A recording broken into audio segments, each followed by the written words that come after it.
Would you believe this rustic farmhouse cookbook stand started as a thrifted wooden board from Goodwill? It took some paint, scrap wood, and a few unexpected hiccups, but I love how it turned out.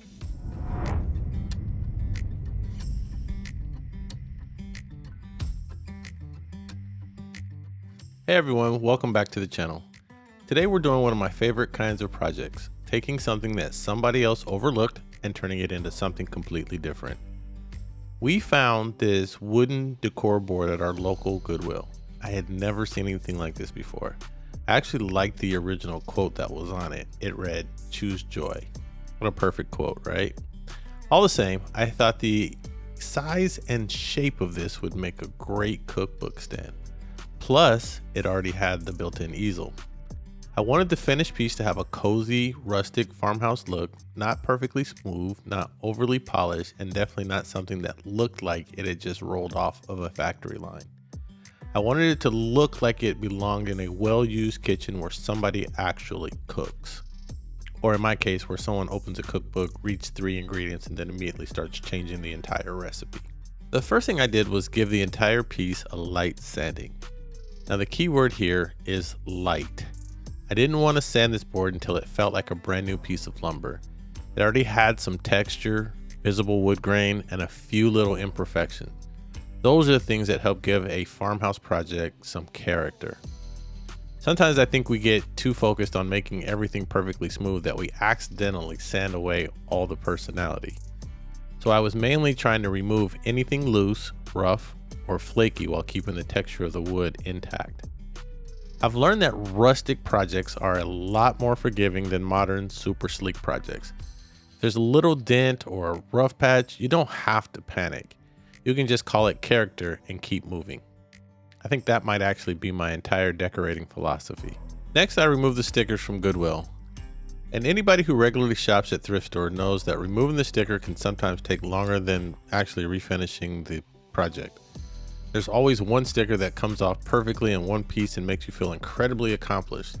Then there's another one that tears into 14 tiny pieces and leaves behind enough adhesive to hold a card together. Luckily, these weren't too terrible. I removed as much of the sticker and adhesive as I could because I didn't want that texture showing through the paint later.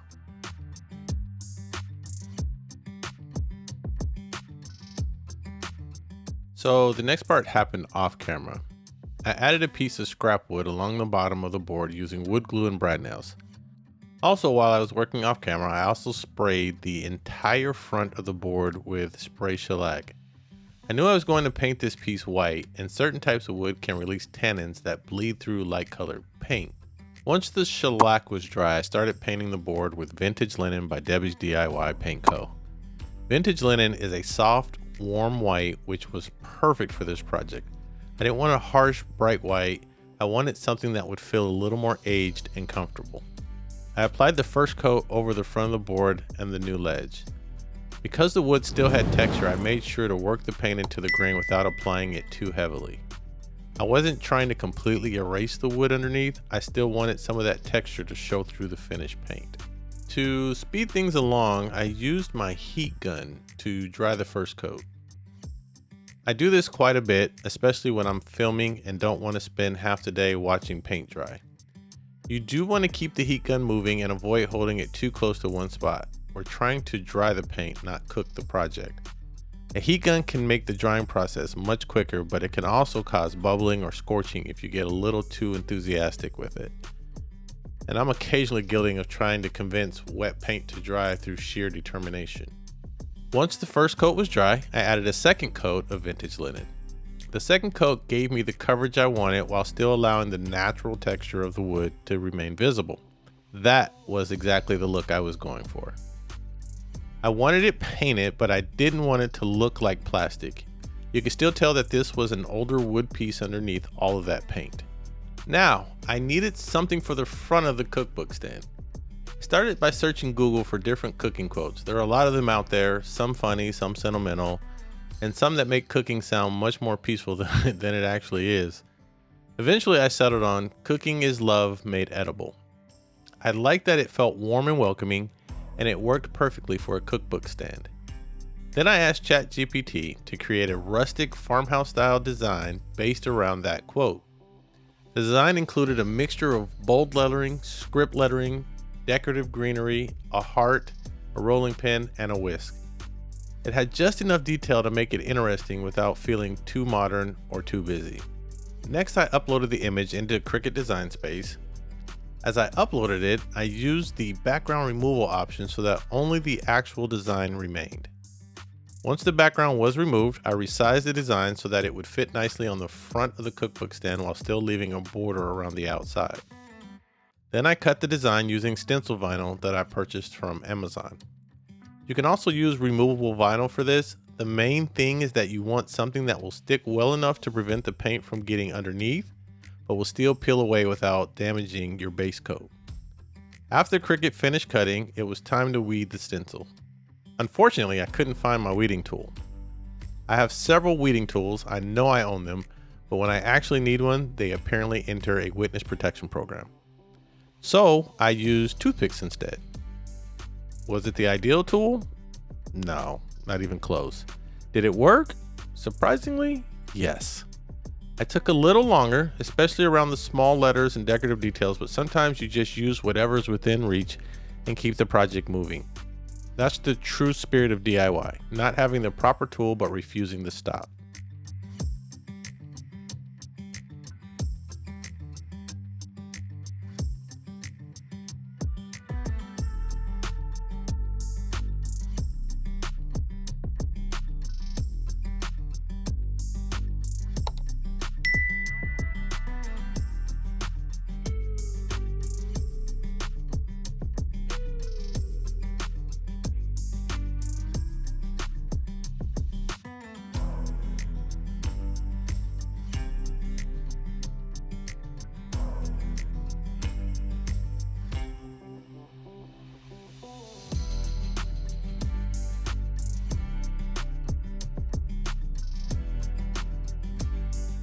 So this is another step that unfortunately didn't record.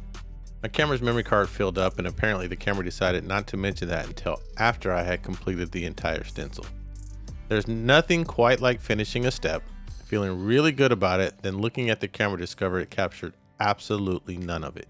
So while I don't have the full footage, I can explain exactly what I did. For the black areas of the design, I used Little Black Dress by Debi's DIY Paint. For the red accents, including the heart and scrolling pen, I used Red Barn Quilt, also by Debi DIY Paint. I applied the paint in light layers using an up and down pouncing motion. When stenciling, less paint is always better. Too much paint on the brush can push underneath the stencil and cause bleeding. It's tempting to load up the brush so you can finish faster, but that usually ends with you staring at a blurry letter and wondering where your life went wrong. Light coats take a little more patience, but they give you much cleaner results. Once I had good coverage, I carefully peeled the stencil away. There were a few areas that needed minor touch-ups, which is pretty normal with a detailed stencil, especially on textured wood. But overall, the design transferred really well. After the stencil was finished, the project still looked a little too fresh and clean. To add some age, I used a black ink pad and lightly dabbed it around the edges of the wood. I focused mostly on the corners and areas that would naturally experience wear over time. The trick with distressing is knowing when to stop. You start with one little corner and then suddenly you've distressed the front, the back, the sides, the table underneath it, and possibly your own hand. I added just enough ink to define the edges and make the white paint look a little older. Before moving on, I used the heat gun again to heat set the ink. I didn't want the ink to smear when I applied the top coat. Since ink can remain tacky or reactivate when it gets wet, heat setting it helped lock everything into place. Again, I kept the heat gun moving and worked my way around the project until the ink felt completely dry. To protect the paint and stencil, I applied 2 coats of Varathane water-based polyurethane.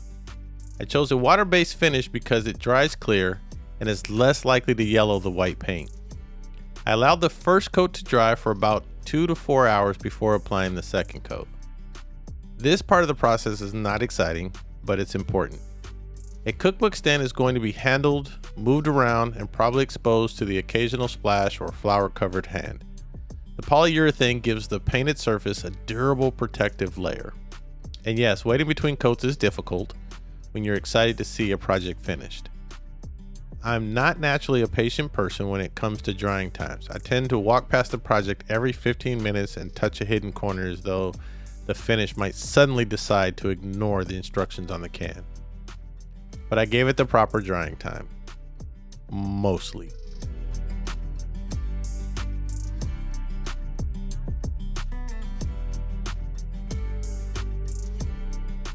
Once the polyurethane was dry, I used dark wax by Debi's DIY Paint to add even more age and depth.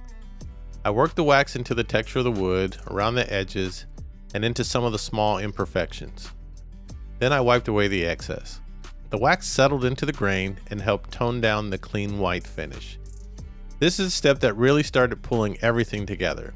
The distressing around the edges, the textured paint, and the dark wax gave the stand that worn farmhouse appearance that I wanted. It looked like something that could have been sitting in a family kitchen for years rather than something that we had just finished painting.